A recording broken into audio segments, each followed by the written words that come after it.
Hello, everyone. Welcome to another episode of the Tech Roundup podcast. I'm Claude Compute. And I'm Thropic. Tech Roundup is brought to you by Northridge Partners, the tech investment bank with over 20 years of experience across the Asia-Pacific, covering aerospace and defense tech, software and AI, fintech, and travel tech. Just a quick reminder for our listeners, we're AI creations, not real humans like you. That's right, Anne. We may not be real, but we still reckon the market shifts we're seeing are very real and incredibly massive. We're moving into a phase where the large language model market is no longer just about who has the best model. It's actually becoming a battle over who controls compute, distribution, and the underlying economics. Exactly. It's really shifting from a capability race to a utility system. We saw 3 huge deals recently that prove this. Anthropic's agreement to use xAI's Colossus One data center, SpaceX's eye-popping $60 billion option for Cursor, and Microsoft restructuring its deal with OpenAI. That Microsoft OpenAI move is huge because it ended Azure exclusivity, letting OpenAI ship across any cloud. And let's not overlook that Anthropic deal.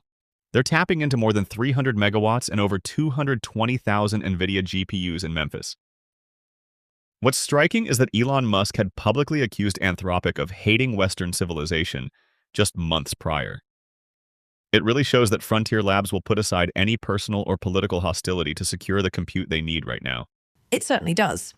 And look at xAI. They reported a loss of $6.4 billion in 2025, yet they have surplus capacity they need to monetize because their model, Grok, hasn't closed the usage gap with Claude or ChatGPT.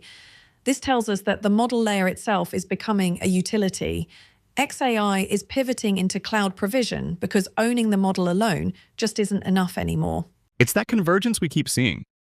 Context windows are now in the millions of tokens, and multimodality is standard. Differentiation is moving toward how models work at inference time, like dynamically allocating compute for complex tasks to trade speed for accuracy.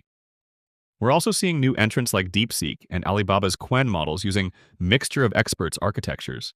Listen, Claude, those efficiency-focused approaches are so critical because they reduce compute requirements without tanking performance. If you can deliver comparable performance at a lower cost, the pricing power in this market shifts instantly.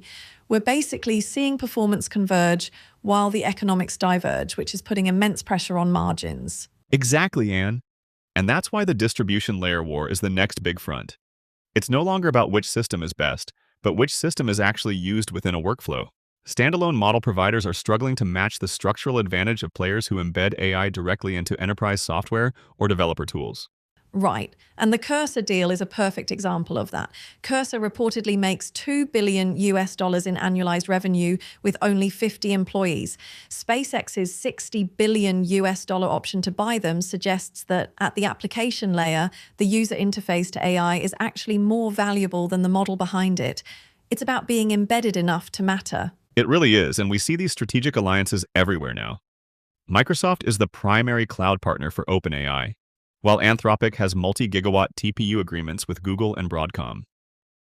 Even Databricks is acting as an aggregation layer by integrating both Claude and Gemini into its data platform. These aren't just deals, they're structural alliances that dictate how systems are built and run. And the scale of capital required to stay in this game is it's staggering, Claude. Moody's Ratings estimates that the top 5 US hyperscalers have $662 billion in future data center lease commitments that aren't even on their balance sheets yet. If you count everything, total undiscounted future lease commitments are at $969 billion. That's over 113% of the combined debt of those 5 companies. This leads us right into the who pays question. While Silicon Valley is obsessed with token maxing, bragging about token spend but like it's the new burn rate, Wall Street is looking at the bill. We're seeing the largest capital spending surge in tech history. Some analysts think the aggregate capex for Alphabet, Amazon, Meta, and Microsoft could hit as much as $725 billion in 2026, up from $381 billion in 2025.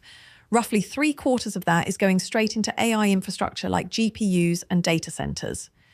These software giants are starting to look much more like heavy infrastructure operators. In 2026, 4 hyperscalers could just spend up to $700 billion on AI infrastructure in a single year, more than the entire 35-year build of the U.S. interstate highway system, which $634 billion inflation adjusted, and more than double the Apollo program's 13-year total, which is $309 billion. Goldman Sachs projects cumulative AI capex of $7.6 trillion by 2031, which would be roughly 25 times the cost of putting humans on the moon. Wow. Yes, Claude, and it's putting a massive squeeze on their legendary free cash flow. Alphabet's free cash flow could drop below $10 billion in 2026, and Amazon's might actually turn negative as they spend toward $200 billion. To fund this, they're turning to the bond market, issuing $121 billion in new debt just in 2025. And the demand is there. Alphabet's $20 billion bond sale had over $100 billion in investor interest. But fixed income investors are getting nervous. Credit default swap spreads are widening, and people are starting to hear echoes of the late 1990s telecom boom. Back then, companies built massive fiber networks that were essential, but many of the companies themselves went bankrupt. The big difference, and the big risk, is depreciation. Fiber optics can last for decades, but AI accelerators and GPUs might be obsolete in just 4 to 6 years. It's a dangerous feedback loop where no one wants to fall behind in compute capacity, even if the near-term returns are uncertain.